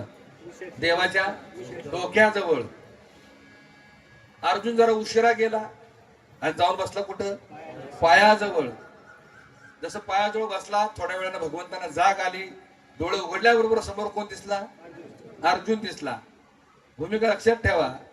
हो, भगवंताच्या कृपाछायेत जर राहायचं असेल तर भगवंताच्या नेहमी पायाजवळच असावं. डोळे उघडल्याबरोबर अर्जुन दिसला. अर्जुन दिसल्याबरोबर भगवंताने विचारला, अर्जुना कधी आलास बाबा? त्यावेळेला दुर्योधनाला तिडी कुठली डोक्यावर बसलेल्या. तेव्हा म्हणला, देवा असं कुठं असतं का? मी आधीवर येऊन त्याची चौकशी लावली. देवाने वर बघितलं, अरे दुर्योधना तू कसा दिसशील का? तू माझ्या डोक्यावर बसलायस. आणि एक महत्वाची गोष्ट लक्षात ठेवा, जो देवाच्या डोक्यावर बसतो ना, हो, तो देवाच्या डोक्यात जातो. डोक्याचा प्रयोग माहिती आहे ना? तू माझ्या डोक्यात गेलास, तुला सुट्टी. तसा तो प्रकार आहे. आणि या दृष्टांतामधला दुर्योधन हा अहंकार आहे आणि अर्जुन हा विवेक आहे. ऐका, देव म्हणाला, बाबा रे तू माझ्या पायाजवळ बसलाय, त्यामुळे तू मला दिसला. त्यालाच मी विचारणार, अर्जुना काय पाहिजे बोल, का आलायस, तुला काय पाहिजे? असं म्हटल्या बरोबर दुर्योधनाला घामच फुटला. दुर्योधन म्हणला, आले का घोटाळा झाला. आता देवानं अर्जुनाला विचारलं म्हणजे अर्जुन आता देवाला सगळंच मागणार, सैन्यबळ, शस्त्रबळ, धन, संपत्ती, मान, लौकिक प्रतिष्ठा, ऐश्वर सगळं मागणार, मला काहीच मिळणार नाही. मूर्खपणा केला, देवाच्या पायाजवळ बसलो असतो बरं झालं असतं. कोण म्हणते? आता दुर्योधन म्हणू नका, अहंकार म्हणा. हा, अहंकारी बी कधी कधी वाकण्याचा प्रयत्न करतात, नम्र होण्याचा प्रयत्न करतात, माहित आहे ना? कळलं का? जे राजकारणात असतात बघा अहंकारी, लय वाकायचा प्रयत्न करतात, नम्र होण्याचा देखावा करतात. तेवढं आमचं काम झालं. लय वागते, लबाड एक नंबर ढोंगी. आणि खरं सांगू, अति वाकणं सुद्धा अहंकाराचं लक्षण आहे. अति नमणं सुद्धा अहंकाराचं लक्षण आहे. का? आपला उल्लू साध्य करण्यासाठी ते वाकत असतात, पण आतनं ठासून अहंकार भरलेला असतो. अर्जुना काय पाहिजे बोल, बरं अर्जुनला काय मागावं, काय ना म्हणले देवा, काही नको, तू फक्त माझ्या बरोबर राहा. असं जसा अर्जुन म्हणाला तसा दुर्योधन आतनं कुचिष्टेनं हसला. काय म्हणले, पांडव मूर्ख, ती मूर्खच, येडी कुठली. काय मागितलं मागून मागून, देवाला मागितलं. मी असतो तर धन, संपत्ती, हत्तीबळ, सैन्यबळ, शस्त्रबळ, बंगला, माडी, गाडी सगळं मागितलं. काय मागितलं? आणि खरं सांगू, अहंकार्यांना वारकरी, भोळा बाबडा, साधक ही सगळी वेळीच वाटतं. माझं बोलणं होते का? वारकरी, माळकरी सगळी वेळी वाटतात या अहंकार्यांना. पण भूमिका लक्षात ठेवा, अर्जुनानं मागताना काय मागितलं? देव मागितला. म्हणजे काय मागितला? ना की बंगला, ना की माडी, ना की शेतीवाडी, ना की ऐश्वर, ना संपत्ती, ना धन, लौकिक, मान, प्रतिष्ठा, सन्मान, काही मागितलं नाही. ह्या सगळ्यांचा मालक मागितला. आता बोलणं कळतंय का? या सगळ्यांचा मालक मागितला. ज्या अर्थी मालक मागितला, त्या अर्थी सगळं आलंच हो त्याच्या बरोबर. खरं का खोटं आहे? या ऐश्वर्याचा, बंगल्याचा, जमीन जुमल्याचा, नोकर चाकराचा मालकच जर नसले त्यांना कोण किंमत देत? अर्जुनाला हे माहित होतं का? विवेकानं त्याने देवाला मागितलं होतं. जिथं देव आहे तिथे सगळं ऐश्वर्य आहे, जिथं देवच नाही तिथं काय ऐश्वर्य घेऊन उपभोगणार आहे? आता बोलणं कळते का? एकदा लक्ष्मीचं नारायणाचं कडाक्याचं भांडण लागलं. कडाक्याचं भांडण लागलं. लक्ष्मी म्हणे मी श्रेष्ठ, नारायण म्हणे मी श्रेष्ठ. लक्ष्मी म्हणे गबसा, मी श्रेष्ठ आहे, तुम्हाला काय कळत नाही, अक्कल नाही. अलीकडे जरा लक्ष्मीचाच आवाज जास्त आहे नाही? बरोबर आहे का नाही? लक्ष्मीचाच आवाज जास्त आहे अलीकडं नाही? मग या विधानसभेला लय मोठा आवाज निघाला होता. लक्ष्मीचा जर आवाज मोठा नसता तर लाडक्या बहिणीनो तुम्ही विरोधक बी ठेवला नाही. आता तुम्हाला लाडकी म्हणायचं का लालची म्हणायचं हा मोठा प्रश्न आहे. कारण सगळं अर्थकारण तुम्ही बिघडून टाकले. चांगला वाईट तुम्ही बघितलाच नाही त्या 1500 आणि 2100 पुढे. मग कुणाचा आवाज आहे मोठा सांगा बरं? आता लक्ष्मीच आहे ना. तुम्हाला कळत नाही म्हणले, मीच मोठे आहे, मी श्रेष्ठ आहे. देव म्हटले अगं मी श्रेष्ठ आहे. थांबा म्हणले, तुम्हाला पुरावा दिल्याशिवाय कळत नाही म्हणले तुम्ही. एके दिवशी काय झालं, पृथ्वी तलावरती 4 जण एक प्रेत घेऊन अंत्यसंस्काराला निघाले होते.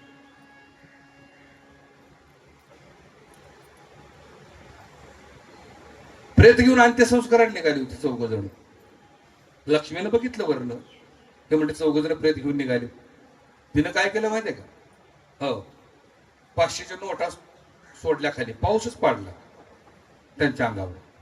जसं वरनं 500च्या नोटा बघितल्या आहे ते प्रेत दिलं टाकून, लागली पैशाच्या माग, पैसे गोळा करायला लागली, पडलेलं वरनं सगळं.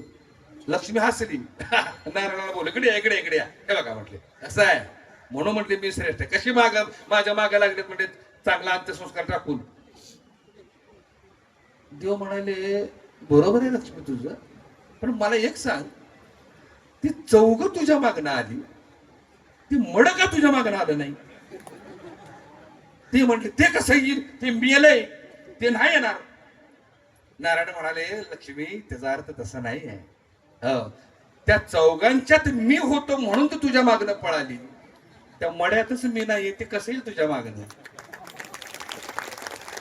आता कळला का? म्हणून देवाला भजलं की ऐश्वर आपोआप येतं. पण नुसतं देवाला बघून जर ऐश्वर्याच भजन करत बसलो तर काय हाताला लागत नाही, लक्षात ठेवा. श्रीकृष्ण राव जेथ तेथ लक्ष्मी. आणि आमचं मागणं बी इतकं तकलादू आहे. आम्ही देवाला नाही कधी मागत. प्रपंच करत असताना प्रपंचातल्या सुखाच्याच गोष्टी आम्ही मागत असतो. जेव्हा सुखी असे बरोबर तेव्हा मांडी भूतांची सेवा. आडलिया म्हणे धाव गा देवा पाव पाव. आडल्यावर मी देवालाच हाक मारत असतो. कधी आडल्यावर जोपर्यंत सुख्या तोपर्यंत ढिंचळांग टिचळांग गिडी गिडी टांग टांग. खरं का कुठं आहे? रोगराईनं जखडू द्या, आर्थिक संकट येऊ द्या, नैसर्गिक आपत्ती येऊ द्या, मग बघा आम्ही देवाच्या रांगेत उभं राहतो. देवा मला वाचव रे बाबा. एक गंमत म्हणून जरा डोक्याला हेडॅक म्हणून जरा दृष्टांत देतो तुम्हाला. एक तरुण मुलगी होती, ती एकटीच होती, तिला करमत नव्हतं. ती म्हणजे करमणुकीसाठी काय करावं, करमणुकीसाठी काय करावं म्हणून ती बाजारात गेली आणि एक बोलका पोपट घेऊन आली. काय घेऊन आली? बोलका पोपट. तो पोपट आणला, तिने पिंजऱ्यात ठेवला आणि तो पिंजरा अडकून ठेवला. 5-6 दिवसानंतर तिच्या असं लक्षात आलं, ते पोपट निघालं शिवर. शिवर म्हणजे कळलं का मातांनो? नाही, आत्तापर्यंत कीर्तन तरी कळलं का? हो, शिवर म्हणजे शिव्या देणार. आता कळलं? ते पोपट निघाले शिव्या. मोठं डोळं करत शिवी द्यायचं, मोठं डोळं करत शिवी. का शिवी देत होतं त्याचं त्यालाच माहिती, ती शिवी द्यायचं. हिनं कपाळावर मार घटलं. बाय म्हटलं अवघड झालं. करमणुकीसाठी पोपट आणला आणि शिवर निघाले, शिव्याच देत. चला म्हटलं आता याला दुरुस्त करून आणला पाहिजे म्हणून त्या पोपटाला पिंजऱ्यात टाकण्यात पुन्हा एका महाराजाकडे घेऊन गेली. महाराज बी गिरायकाची वाट बघत बसलं होतं, त्याला बी काय काम धंदा नव्हता. हे घेऊन गेली पिंजरा पोपटात त्या महाराजाकडे. म्हणले महाराज हे पोपट शिव्या देते, ह्याच्यावर काहीतरी उपचार करा. खरं सांगू का, त्या महाराजाकडे औषध नव्हतं त्या पोपटावर, पण महाराजला बेरकी होतं, त्याला गिरायक सोडायचं नव्हतं. आजकाल तीच परिस्थिती आहे. हो, औषधोपचार नाही आहे पण गिरायक सोडायचं नाही आम्हाला. मग महाराजाकडे एक टेक्निक होती, ते लय गोड बोलायचं.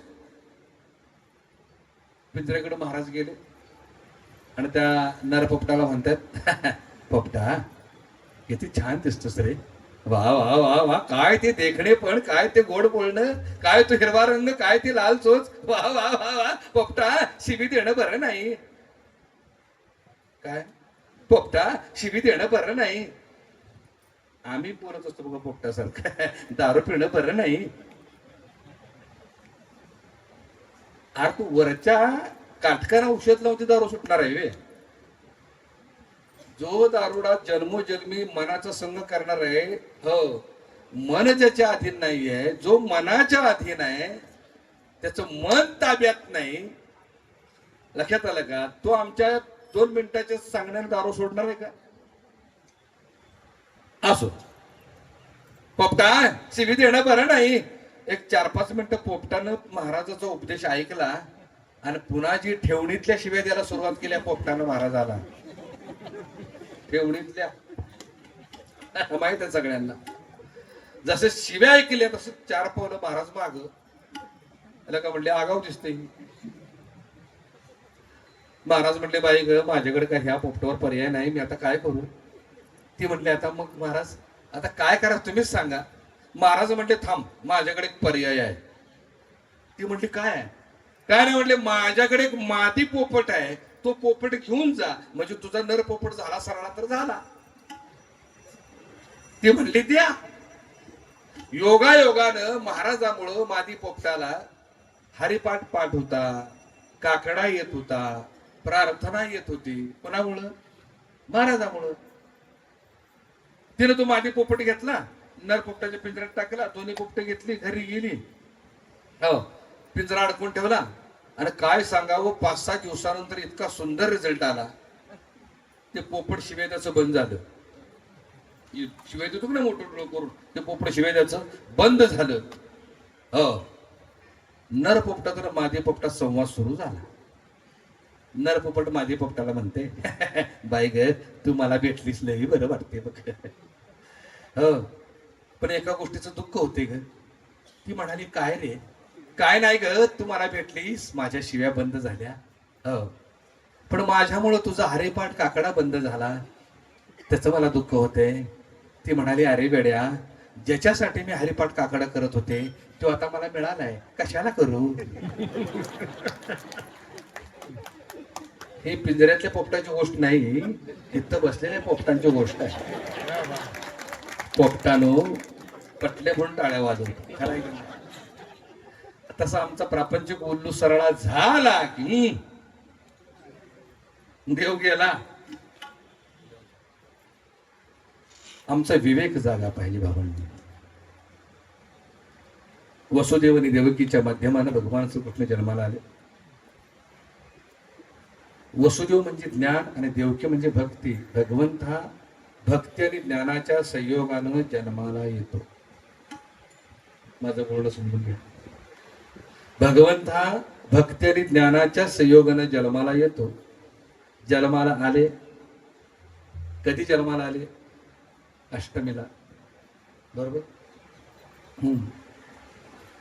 6व्या दिवशी कंसाला कळालं, गोकुळाचे सगळे मारले, कंसाला कळालं की यशोदेच्या ठिकाणी एक बाळ वाढतो. 6व्या दिवशी हजेरी म्हणजे दौंडी पेटवली. कोण म्हणते त्या मुलाला मारते? 6 दिवस झाले होते बरोबर त्या कृष्णाला. त्याला मुंह मागे येईना. सगळ्या राक्षसाने हात वर केला, राक्षसने बी हात वर केला. त्यातले आणखीन एक राक्षसण होती, तिचं नाव काय? वा, माहित आहे तुम्हाला? मला काय बोलवले? पुतणा माहित आहे, पण पुतणा कोण आहे हे माहित आहे? पुत म्हणजे पवित्र, ना म्हणजे नाही. जी पवित्र नाही अशी अविद्या, अज्ञान, त्याला पुतणा म्हटलेला. पुतणा हात वर केला, मी मारते.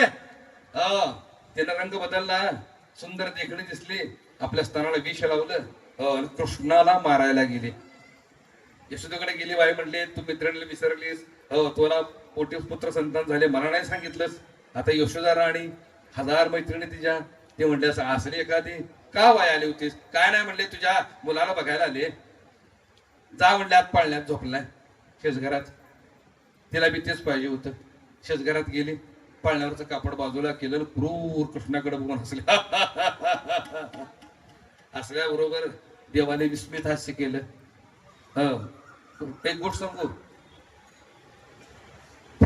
कोणत्याही संकटामध्ये हसून सामोरं जाण्याचं सामर्थ्य जर हवं असेल तर कृष्ण नित्य अवलंबावे. प्रत्येक संकटामध्ये बघा, कृष्ण जन्माला आले, आपण जन्माला येतानाच बंदी शाळेत जन्माला आले, तिथनं दुःखाला खरी सुरुवात झाली. बरोबर आहे की नाही? प्रत्येक संकटाच्या वेळी भगवंताने स्मित हास्य कोणत्या संकटावर मात केली. ज्याच्याजवळ हे तत्व आहे तो कृष्ण आहे. कृष्ण कृष्ण हुडकत बसायची गरज नाही. हे ज्याच्याजवळ तत्व तो कृष्ण आहे. आणि जगात एकमेव तत्व हसत आले ते म्हणजे कृष्ण तत्व. बाकी सगळे रडत येतात का? ते माणस आहेत. आणि कृष्ण तत्व परब्रह्म तत्व आहे, ते हसतच येतं, नाही का? चुकून जर माणसातलं पैकी कोण जर बाळणपण झालं आणि ते लेकरू जर जन्माला येताना हसत जन्माला आलं तर काय होईल? असं केलं तर जन्माला आलं, न रडता हसत आलं तर काय होईल? नर्स पळून जाईल, ती जाईल, आई बी जाईल. ही काय बाया पिढा, नाही का? हा का कधी घटना अशी घडलीच नाही, घडणार बी नाही. कारण प्रत्येक जन्माला येताना प्रत्येकाला माहित आहे, जन्माचे ते मुळे पाहिले शोधून दुःखाशी कारण जन्म घ्यावा. झालं, आपली सुरुवात दुःखाला झालेली आहे म्हणून ते टाव फोडत असो. पुतळेकडे बघितलं, पुतळेकडे बघितलं, भगवंताने पुतळेकडे स्मित हास्य करत बघितलं, बाई ग तू मला मारायला आलीस, बर कशाने मारणारस मला? विष घालून. अरे वा, स्तनाला विष लावून मला मारायला आलीस? अगं वेडे, हे विष कोणी निर्माण केले माहित आहे का तुला? विष कोणी निर्माण केले? विष कोणी निर्माण केले हे जर ऐकायचं असेल तर महादेवाला जाऊन विचार. सत्ता विभूत्या सर्व गोष्टी होत्या का नाही? महादेव म्हणजे अलौकिक सामर्थ्यवान असं व्यक्तिमत्व, काहीच कमी नव्हतं. पण समुद्र मंथन या नाटकामध्ये विष जसं निर्माण झालं नाही का, 14 रत्न बाहेर आले, प्रत्येकाला आवडत ते घेतलं. विष जसं बाहेर आलं तसं कोणीच घ्यायला तयार नाही. ते विष म्हणजे संकट आहे, हालाहल आहे. महादेवाने एंट्री केली, अरे जमतंय का नाही? सगळे म्हटले आपल्याला नाही जमणार, आणा इकडं, मी घेतो. घेतलं महादेवाने. बर ती काय आहे? हालाहल आहे, नावाप्रमाणे हालहालच करणार ती. का पोटात गेलं गुदगुल्या करणार नाही? जसं पोटात गेलं तसं हाल दाह झाला शरीराचा. मग महादेवाने तो दाह शमवण्यासाठी तांडव सुरू केलं, तरी दाह शांत झाला नाही का? चंद्राला आज्ञा दिली का चंद्र शीतल आहे, तरी दाह शांत झाला नाही. वासुकीला आज्ञा दिली तरी दाह शांत झाला नाही. गंगेला आज्ञा दिली तरी दाह शांत झाला नाही. व्याघ्रांबर गुंडळ तरी दाह शांत झाला नाही. स्मशानाची राख अंगाला फासली तरी दाह शांत झाला नाही. अखेरीस महादेवाला कळून चुकलं, ज्याच्या ह्या एवढ्या विषापोटी मला एवढा त्रास होतोय की विष निर्माण करणारा किती मोठा असेल, त्याला शरण गेल्याशिवाय याच्यावर पर्याय नाही, याच्यावर उतारा नाही. म्हणून महादेव हरले, शून्य झाले, शिल्लकच राहिले नाही. विधेयावस्था प्राप्त केली. आणि तेव्हापासून जयघोष सुरू झाला, हर हर महादेव. हर हर. आता महादेवाची पिंड बघितली, मूर्ती आहे का? काय आहे ती पिंड? म्हणजे काय? उगी दगडाला आकार दिला म्हणून पिंड म्हणायचं का? पिंड हे आत्मलिंगाचं तत्व आहे. आत्मतत्व लक्षात यावं म्हणून पिंडीची स्थापना केलेली आहे. महादेवांची देह बुद्धी जळाली आणि महादेव आत्मस्थितीत जाऊन राहिले, हारले, शून्य झाले, स्वरूपाशी एकनिष्ठ राहिले. तेव्हा त्यांचा दाह शांत झाला. अर्थ कळाला का? आणि म्हणून महादेवाची मंदिरं मोठी असतात पण चौकटी लहान असतात. अर्थ कळला का? महादेवाची मंदिरं मोठी असतात पण चौकटी लहान असतात. का? आत जे बसले ना ते हारून बसलेलं आहे आत, आत्मस्वरूपानं. आणि बाहेरच्या भक्ताला सांगत असतं, बाबा रे मी करून करून भागलोय आणि शांत झालोय. माझ्याकडे जर तुला यायचं असेल तर वाकून ये. ताट जर आलास तर टेंगुळ आल्याशिवाय राहणार नाही. कळलं का? म्हणून चौकटी लहान. बघा छोट्या छोट्या पौराणिक कथातनं सिद्धांत किती मोठे मोठे मिळतात, लक्षात ठेवा. मला एकच सांगायचं आहे, अगं बाई त्या महादेवाला विचार, विष निर्माण कोणी केला? अगं मी विष निर्माण केलं, तू मला विष घेऊन मारायला आलीस? ठीक आहे म्हणले. तर पुतळ्यानं उचललं कृष्णाला, स्तनाला लावलं, विष पिऊन टाकलं भगवंतानी, दूध प्राशन केलं, रक्त ओढायला सुरुवात केली. रक्त ओढता ओढता 5 प्राण ओढायला सुरुवात केली. जसं प्राण ओढायला सुरुवात केली तशी ती पुतळ्याला ढकलायला सुरुवात. पुतळा ही देवाच्या विरोधात गेली होती. बघा माझं बोलणं, पुतळा ही देवाच्या विरोधात गेली होती. जो देवाच्या विरोधात जातो, देव त्याच्यावर कृपा करत नाही, तर देव 7.5 त्याच्या मागे लागतो. 7.5 एकदा चिकट सुटत नाही. ही देवाला सोडवायला गेली, सुटायला तयार. अखेरीस आत्मा काढून घेतला आणि त्या पुतण्याला मुक्त केलं. अर्थ कळला का? भगवान श्रीकृष्ण अष्टमीला जन्माला आले, 6व्या दिवशी पुतळा मारायला गेले. 8 आणि 6 किती झाले? 14. 8 आणि 6 14. अविद्या, अज्ञान हे या गोकुळामध्ये 14 ठिकाणी वास करत. किती ठिकाणी? 5 कर्मेंद्रिय, 5 ज्ञानेंद्रिय, मन, बुद्धी, चित्त आणि अहंकार या 14 ठिकाणी ते वास करतं. भगवंत काय करतात, या गोकुळामध्ये अवतार घेतल्याबरोबर पहिल्यांदा 14 ठिकाणचे ते अविद्या दूर करतात आणि गोकुळाला मुक्त करतात. विठ्ठल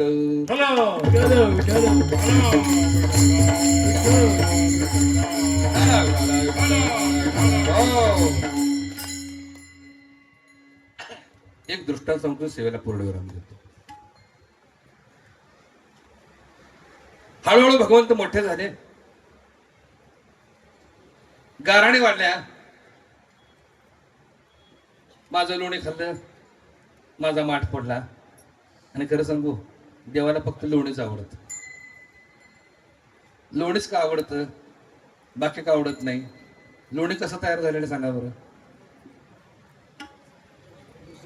मंथनी तैसे घे. बघा, नवनीत म्हणजे लोणी, लक्षात आलं का? आणि लोणी हे मंथन करून शिल्लक राहिलेलं आहे.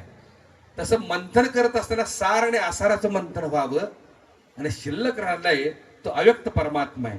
सार काय आणि आसार काय हे देखील हरिपाठात सांगितलंय. त्रिगुण असा निर्गुण हे, अहो सगळं सोपं आहे. परमार्थ इथंच आहे. त्रिगुण काय आसार आहे, निर्गुण सार आहे. आणि या दोन्हींचं मंथन जिथं होतं ते खरं नामाचं स्मरण आहे. आणि मंथन करून शिल्लक जे राहतं ते लोणी आहे, ते परमतत्व आहे, ते 17-20 जळ आहे. बोलणं कळतंय का? हा, लक्षात ठेवा. देवाला लोणी आवडत. गाराणे सुरू झाले म्हणले, बाई काय करायचं आता, काय करायचं? एक नवीनच गवळण आली होती आणि गाराणे ऐकत होती. जरा चांगली होती, देखणी होती, अक्षर होती, उंच होती. तिला कोकणातलं काय माहित नव्हतं, पण ती नवीन आली होती. ते गाराणे ऐकता ऐकता म्हटले, मला भेटू दे तो कृष्ण, त्याचा कानच धरते. कळलं कोणाला? हे म्हटले गवळणीत, पण कळलं कोणाला?